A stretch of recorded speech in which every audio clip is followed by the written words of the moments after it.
আসসালামু আলাইকুম viewers, welcome back to my channel Tuya easy কিচেনে আপনাদের সবাইকে স্বাগত। আজ আমি ঈদ উপলক্ষে একটা মিষ্টি আইটেম তৈরি করে দেখাবো আপনাদেরকে। খুবই মজার একটা রেসিপি, গুড়ের সন্দেশ। চাইলে আপনারা ঈদের দিন এটা তৈরি করতে পারেন, সবাই খুবই পছন্দ করবে। খুবই সিম্পল একটা রেসিপি। আশা করি আমার রেসিপিটা আপনাদের ভালো লাগবে। চলুন মূল রেসিপিতে যাই। এখানে আমি গরুর দুধ নিয়েছি 1 কেজি। দুধটা আমার আগে থেকে জাল করা ছিল।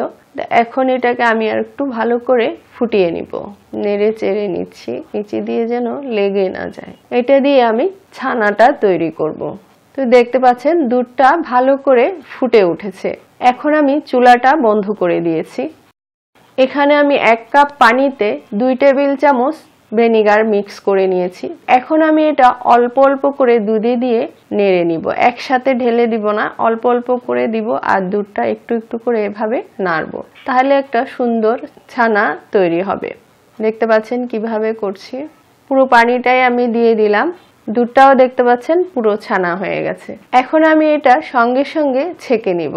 বেশিক্ষণ আর এভাবে রাখবো না। বেশিক্ষণ যদি এভাবে পানিতে রাখেন তাহলে ছানাটা বেশি শক্ত হয়ে যাবে, মিষ্টিটা তেমন একটা বেশি তখন ভালো লাগবে না। এখানে একটা বাটিতে ছাঁকনি নিয়েছি আর ছাঁকনির উপরে একটা পাতলা সুতির কাপড় দিয়ে দিলাম। আর এখন আমি ছানাটা এখানে ছেঁকে নিচ্ছি। পুরো ছানাটাই আমি এখানে ঢেলে দিয়েছি, দেখতে পাচ্ছেন। এখন এই পানিটা ফেলে দিয়ে আমি নরমাল পানিতে এটা 2-3 বার ধুয়ে নিব, যাতে ছানার যে টক ভাবটা আছে সেটা চলে যায়। তো দেখতে পাচ্ছেন আমি এইভাবে করে এটা 2-3 বার পানি চেঞ্জ করে করে ধুয়ে নিয়েছি। তাহলে কি হবে, ছানাতে আর কোনো টক ভাব থাকবে না, ভিনেগারটা পুরোই চলে যাবে। ভাবে ধুয়ে নিয়েছি। আর এখন এভাবে ছেঁকে পুটলিটা এভাবে ভালো করে মুড়িয়ে আমি নেটে রেখে দিব। 2টা বাটি দিয়ে একটু চাপা দিয়ে দিলাম। আপনারা চাইলে ভারী কিছু দিয়ে একটু এভাবে চাপা দিয়ে দিবেন, তাহলে পানিটা ভালো করে ঝরে যাবে। এভাবে রেখে দিচ্ছি আমি 20 থেকে 30 মিনিটের জন্য।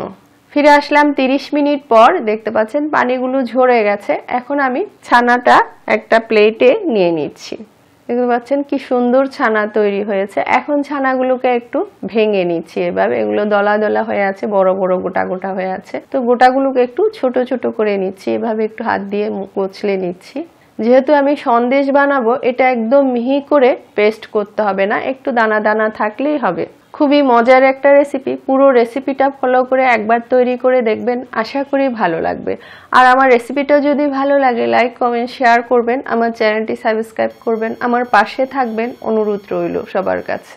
তো হয়ে গেছে, এখন আমি মূল রেসিপিতে চলে যাচ্ছি।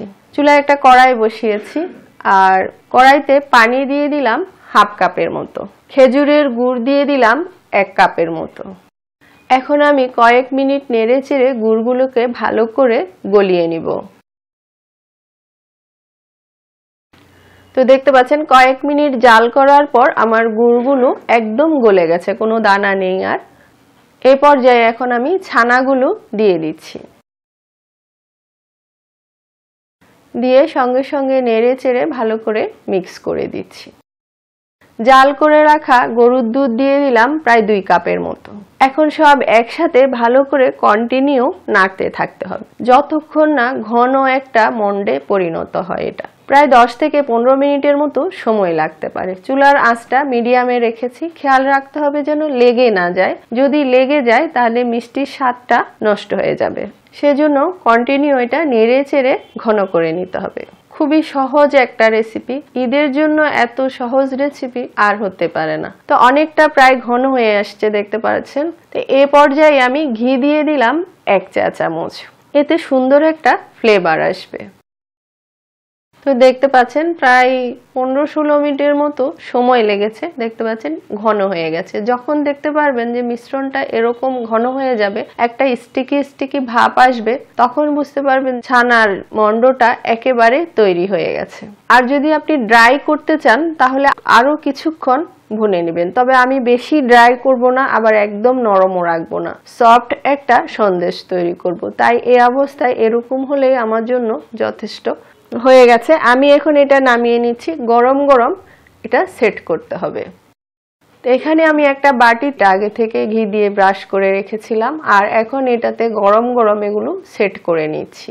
তো একটা চামচ দিয়ে সুন্দর করে সমান করে সেট করে দিতে হবে। এটা গরম গরম এই কাজটা করতে হবে, ঠান্ডা হয়ে গেলে এটা জমে যাবে। এখন আমি এভাবে ফ্রিজে রাখবো ঠান্ডা করে, তারপর আপনাদেরকে দেখাচ্ছি। ফিরে আসলাম প্রায় 1 ঘন্টা পর। এখন আমি এটা আপনাদেরকে কেটে দেখাচ্ছি। আপনারা আপনাদের পছন্দ মতো পিসটা ছোট বড় করতে পারেন। খুবই মজার একটা রেসিপি। পুরো রেসিপিটা ফলো করে একবার তৈরি করে দেখবেন, আশা করি ভালো লাগবে। দোকানের মতো গুড়ের সন্দেশ আপনি ঘরেই তৈরি করতে পারবেন। তো এতক্ষণ আমার ভিডিওটা দেখার জন্য আপনাদের সবাইকে অনেক অনেক ধন্যবাদ। আবার অন্য কোনো রেসিপি নিয়ে আপনাদের সামনে হাজির হব। সবাই ভালো থাকবেন। আল্লাহ হাফেজ।